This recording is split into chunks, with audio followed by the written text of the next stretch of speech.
Բալու ժողովուրդ ջան, լսեցի Էդգար Ղազարյանի բարբաջանքը, զրպարտությունները, ինչի, հեսա փաստ եմ։ Պարգևավճարներ պարգևատրել են իրենք իրենց օրենքով չնախատեսված ֆինանսավորումից դուրս։ Ասում ես օրենքով չնախատեսված։ Բա դու իրավաբանական ես ավարտել, ոնց հասկացա, չգիտեմ, ոնց ես ավարտել, անգամ նեղված էիր, որ քպական ուսանող էլ կա, ստիպված գալիս էիր դասը էլի։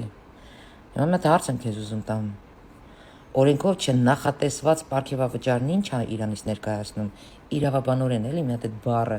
ասա հասկանամ։ Իսկ եթե դա օրենքով հաստատված չէր, այդ պարգևավճարները, նախ այդ թիմակիցները, որ դեռ նստած են անդիմություն կոչվածը, իրանք խեն ստացել, կամ դու, որպես իրավաբան, գնացել ես ինչ-որ մի բան արել ես դրա համար, քննչական կոմիտե, հակակոռուպցիոն, դիմել ես,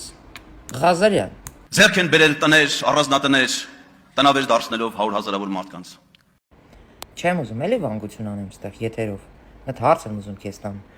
Ինչ է նշանակում ձեռք են բերել տներ, առանձնում թողելով հազարավոր մարդկանց, հա՞։ Ես ինչ ակնարկ ես անում։ Հա, Ղազարյան։ Ընդհանրապես դու ջոգում ես որտեղ ես գտնվում։ Ազգային ժողովում, Հայաստանի Հանրապետության ազգային ժողովում, էսի քեզ անժոյի բուտկեն չի հելնես ինչ ասես, էշ դու ստաս։ Կամ չի նշանակում, որ դու պատգամավոր ես, ուրեմն դու կարաս քեզ ամեն ինչ թույլ տաս։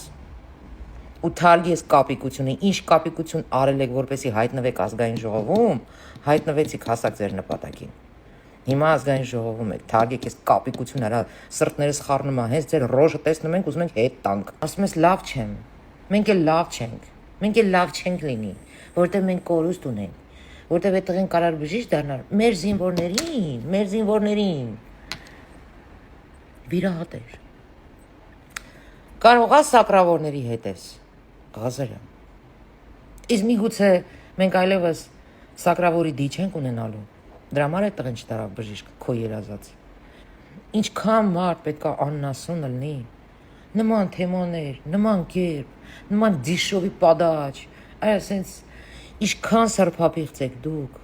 իշքան սրպապիղծ, ախր քո մեջ, այսքան խղճի խայտ չկա, ինչի մասին ես դու խոսում, հենում ինքդ քեզ հակասում, խի ձերը զինվոր էր, հեն սակրավորները զինվոր, չէ, հա, հելել ես զինվորի թեմաներ շարքում, հետո էլ, պատգամավորներին մեղադրում, որ իրանք շահարկում են ինչ-որ մի բան, լուրջ ես